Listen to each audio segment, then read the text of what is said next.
الآن معنا على الخط بشير أحمد من الولايات المتحدة الأمريكية، الأب الروحي للفنون القتالية المختلطة من باكستان. Hi Bashir, this is Rio from Physique-TV. How are you, my friend? Hey Rio, I'm doing all right.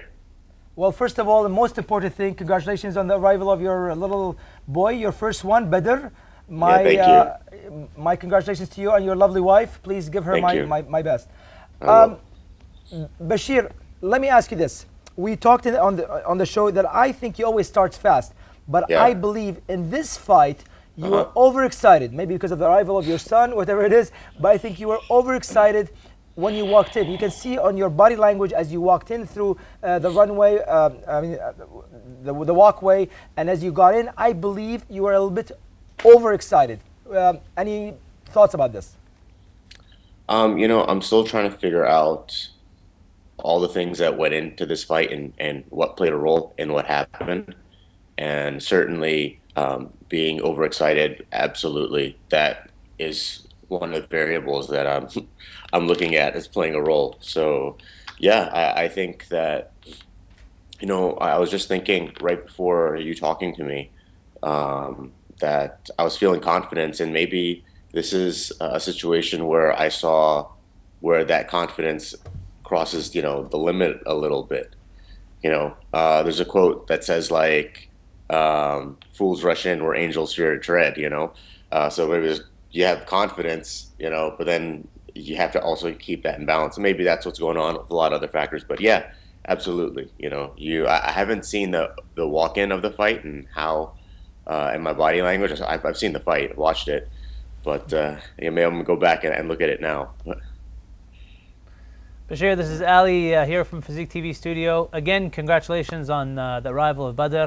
Yeah, you too. Congratulations. You had a kid like soon after, right? Yeah. So we're dads now, I guess. Yeah. So I just wanted to talk to you a little bit about what you were just saying right now. Yeah.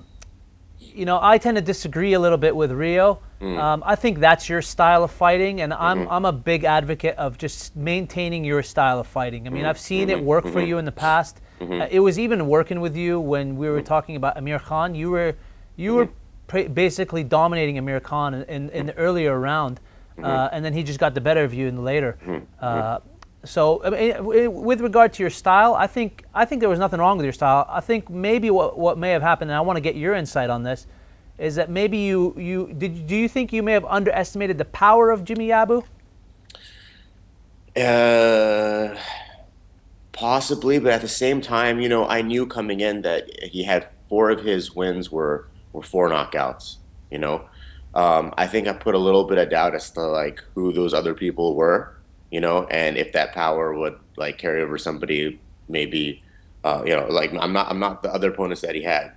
But also it's kind of funny when I saw him and we were at the weigh-in, and me and my team were like, he's got a kind of a strange body, because he's not like, like his back is very, very wide compared, like it's just, and there's a lot of upper body weight that like his body structure is a little different. And even though you see him, he's not like ripped or anything like that. We were commenting on that. So yeah, maybe I did. Okay, sorry, I just gotta ask really one quick question. Talk to me about your game plan, if you could just elaborate on that. What was your game plan with Diabu? Well, the game plan was that I saw his striking seemed very basic, when I saw him with his other, against Amir and against Edward Kelly. He wasn't throwing combinations, he was single shots. So the basic game plan was to, kind of move around and like throw a bit of a volume of strikes and then take him down, and you saw the fight didn't, I think I should have just made that takedown portion just come right at the beginning, so that was like the general game plan. I mean, I really felt, and I still feel that I'm better than him everywhere, Yeah, absolutely. By the way, I happen to agree with you totally. I think if you would have gone to the ground, like I said, I really do think, and not because we are friends or anything, but I honestly think, I think your ground game is much better than him.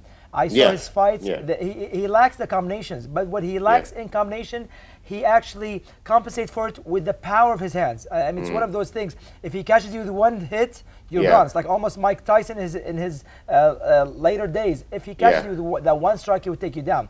But I go back and say it happened. Two unfortunate incidents in the last two fights. Bashir Ahmad, do you think that you being an entrepreneur in Pakistan, opening Synergy MMA, and the fact that you're teaching and you're spreading the art, do you think that affects your training? That's one. And who do you train with whenever you're around? I mean, I know you go to the States, you went to Thailand before.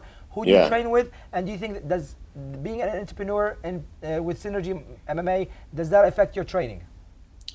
It certainly affects my training, but I don't think it played a role in the last two fights. But yeah, absolutely, that's something that I have to juggle with all the other things that I do. But I think I do a good job of making the best of my time and training intelligently. But as to like where I'm training, I think that's one of my main issues and one that I was looking at a lot during this camp, and I'm going to have to change moving forward. Like something that has really been on my mind, and that is that because I travel so much, I haven't in the longest time had a coach. I've pretty much been like self-coached. Like I'll train at a place for say jiu-jitsu, and that you'll have a jiu-jitsu instructor. That person's teaching a class. I don't have the coach who's there for my game plan. I'm kind of doing that all on my own, or I'll go somewhere to spar, and I have other maybe partners kind of help me when I'm sparring, kind of give me details to do during the rounds. But I don't have that one dedicated person that I have a relationship with that's kind of like guiding me. And that was in the back of my mind throughout this camp and even the one before it where I didn't get to fight against Martin. So absolutely, I think this is something that I really need to address quickly.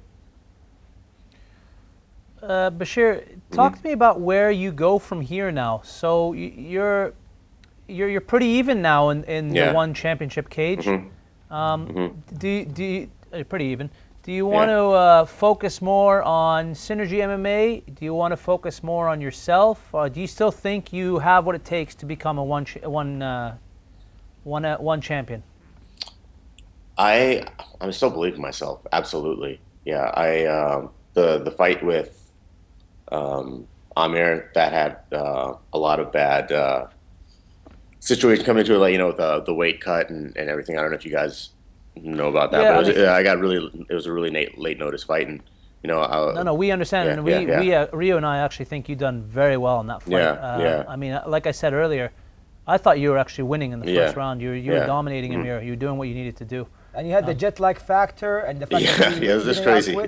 Yeah, I mean, honestly, flying from Thailand to the U.S., going back to fight. So no, we give you excuse for that one, but we don't cut you so much slack for the last one. This we're tough, man. No, it's good. It's good. Yeah, this is a good, honest conversation. I think it was one of those things where just like Aldo and McGregor, where it's like you didn't really get to see the fight at all. Yes, that's what I said. By the way, that's exactly what I said in Arabic before we spoke to you.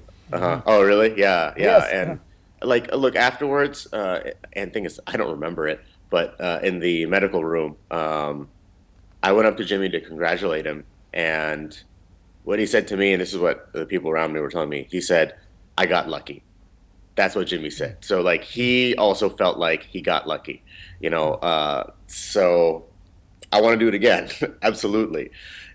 Absolutely. I want to do it again. Whether it's the next fight that I have or after that, that'll be up to ONE FC to decide, but this has to happen again, 100%. Bashir, not many people know, you and I met about maybe 4 years ago when you first came to World Black Belt Center, and you were just a fan. How does a person go from a fan all the way to one of the highest levels of or podiums of martial arts organizations like ONE Championship? And that trip, did you see yourself going into that level? Where do you go from there? It'll be entirely up to you. But can you say something to the newcomers, people that actually is starting martial arts, and they say, look, in such a small time or a short time that you went from being a fan, going into a small gym in Dubai, meeting Anderson Silva, into ONE Championship? I think it just had to do with that I had fun with martial arts. It wasn't about because when I first started, I didn't start with the intention of I want to be a fighter. I enjoyed it, and so I kept doing it. And then I wanted to test myself, and it happened very naturally. So I guess that's maybe one of the keys as to how it happened. I was passionate, and then I just kept doing it.